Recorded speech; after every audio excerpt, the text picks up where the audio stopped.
যোগাযোগ করতে পারছে। টাকা আসছে, হুমায়ুন কবির নিজেই ক্যামেরার সামনে এই কথা বলেছেন। আমি মৌমিতার কাছে জানতে চাইবো, মৌমিতা, এই যে এত টাকা আসছে মিডল ইস্ট থেকে, মূলত এই যে এত টাকা আসছে এবং যেটা সব্যসাচী জানাচ্ছে যে এখনো সেই টাকা গুনতে লোক লাগানো হয়েছে, মানে কিছুদিন আগে হুমায়ুন কবির বাংলাদেশে গিয়েছিলেন, তাহলে সেখানেও কি কোনো একটা সোর্স তিনি লাগিয়ে এসেছিলেন যে এইরকম একটা কাজ? এটা তো একদিনে করা যায় না, অনেক দিনের প্ল্যানিং। তাই দেখো, এখানে তো অনেকগুলো বিষয় আছে। সেটা হচ্ছে যেরকম তোমার ওয়াকফ সম্পত্তির সাথে একটা কানেকশন, বিভিন্ন এনজিও, এবং উনি যখন নিজেই স্বীকার করছেন যে মিডল ইস্ট থেকে টাকা আসছে, প্লাস প্রচুর বিদেশি ফান্ডিংও থাকে। তবে হ্যাঁ, বাংলাদেশ থেকে আসার সম্ভাবনাটা খুব বেশি, কারণ আমাদের অনুপ্রবেশ নিয়ে আমরা নাজেহাল হচ্ছি, যার জন্য এসআইআর হচ্ছে। তো আশা করা যায় সেটা অনেকটাই কমবে। এবার কথা হচ্ছে যে অনেক সময় না ব্ল্যাক মানি যেটা আমরা জানি, তো সেটাও একটা চক্র থাকে, সে হাওয়ালা চক্রের মাধ্যম দিয়েও কিন্তু টাকা আসে। তো উনি এখন সেটা কিভাবে সেটা অ্যারেঞ্জ করেছেন সেটা ওনার মানে উনি ভালো বলতে পারবেন। তবে এটুকু আমি বলতে পারি যে এটা কোনো রকম কোনো সৎ পথে অর্জিত টাকা নয় বলেই ধারণা, কারণ এত তাড়াতাড়ি এরকমভাবে কি করে হতে পারে, তার কি কোনো হিসাব নিকাশ কোনোটা কি উনি দেখাতে পারবেন? আমার তো মনে হয় না উনি দেখাতে পারবেন।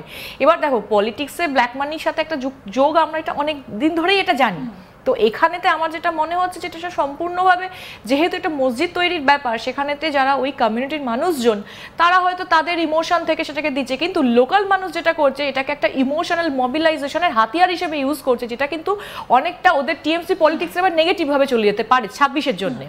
কারণ এই যে মসজিদ তৈরির বিষয়টা, এটাই তো is very provoking matter at all. মানে এটা এই সময়তে একটা হঠাৎ করে বাবরি মসজিদ 6 তারিখে, যেখানে গীতা পাঠ লোককণ্ঠে, গীতা পাঠ এবারে বোধহয় 5 লাখ না 7 লাখ কণ্ঠে গীতা পাঠ ছিল, 5 লাখ 7 তারিখে হবে 7 ডিসেম্বর, এটা অনেক আগে থেকে ঠিক হয়ে গেছিল, দুম করে বলছে 6 তারিখে শিলান্যাস করবো।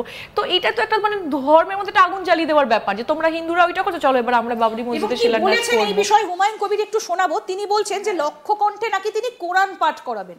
শোনাই একবার। 3 কোটি এখনো পর্যন্ত ঢুকেছে আপনার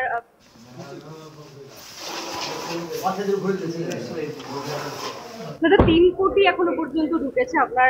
বিজেপি আজ নতুন করে হিন্দুত্ব করছে। বিজেপি বরাবরই হিন্দুত্ব তাস খেলে। ওরা দীর্ঘদিন ধরে রাম মন্দিরের এজেন্ডা নিয়ে ক্ষমতায় এসছে, 19টা রাজ্য দখল করেছে। বাংলা দখল করার জন্য তারা গীতা পাঠ করছে। আমি আগামী দিনে মুসলমানদের বেশি বেশি করে বিধানসভায় সিট জেতার জন্য কোরআন পাঠেরও আয়োজন করব। কোরআন পাঠ হবে, লাখো লোক নিয়ে কোরআন পাঠ হবে, তাদেরকে আরামসে খাওয়া দাওয়া করিয়ে দিনভর মুর্শিদাবাদে কোরআন পাঠের আয়োজন।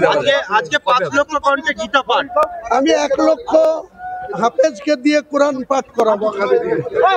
1 লক্ষ মুর্শিদাবাদের কোন এক জায়গায়। হুমায়ুন কবির বলছেন 1 লক্ষ কণ্ঠে কোরআন পাঠ করাবেন। হোক না, ভালো তো, ভারতবর্ষের সর্বধর্ম একসঙ্গে থাকবে, এটাই তো কাম্য। উনি 1 লক্ষ কেন, উনি 1 কোটি কণ্ঠে কোরআন পাঠ করান, কিন্তু রাষ্ট্রীয় মুসলমান দিয়ে। বাংলাদেশ থেকে অনুপ্রবেশদের টেনে টেনে নিয়ে এসে চলো চলো তোমাদের জাল আই কার্ড বানিয়ে দিচ্ছি, ওই করে ওই সমস্ত ওই আধার কার্ড, ভোটার আই কার্ড, ওই লিঙ্ক করে করে জাকিরদা বানিয়ে দেবেন, তারা বসে বসে কোরআন পড়বে।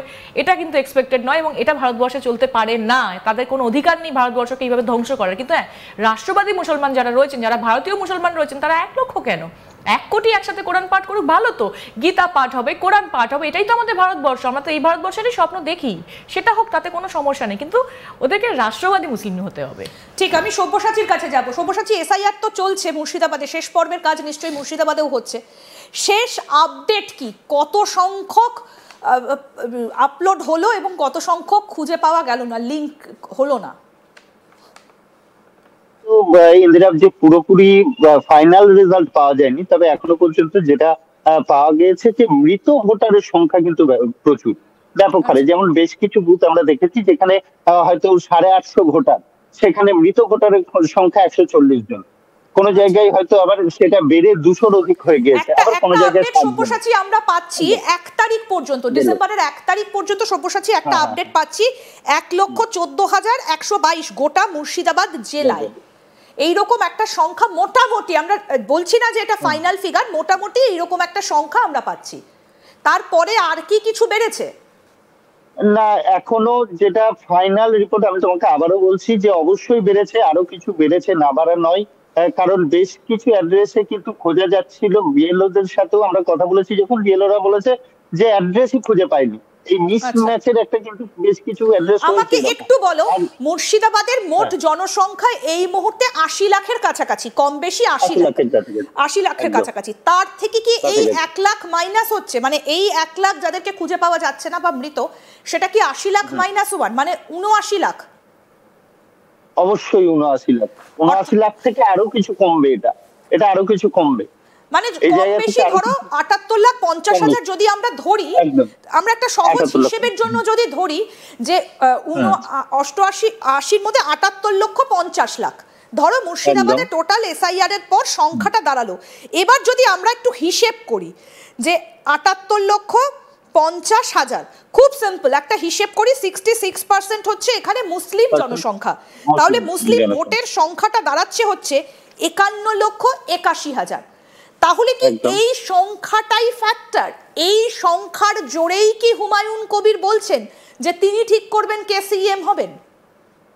একদম, শুধু এই সংখ্যার জোরে নয়, হয়তো এই জায়গাতেই আরেকটু বিস্তারিত বলা উচিত, দরকার আছে যে তিনি বেশ কয়েকটি কেন্দ্র নির্ধারিত করেছেন, যার মধ্যে ৯০টি হচ্ছে সংখ্যালঘু ভোটারের সংখ্যা, এই 60 to 84% অব্দি আছে, এইরকম ভোটারের সংখ্যা হয়ে আছে ৯০টি জায়গা, যেটা 55% থেকে 60%, 70% হয়ে আছে।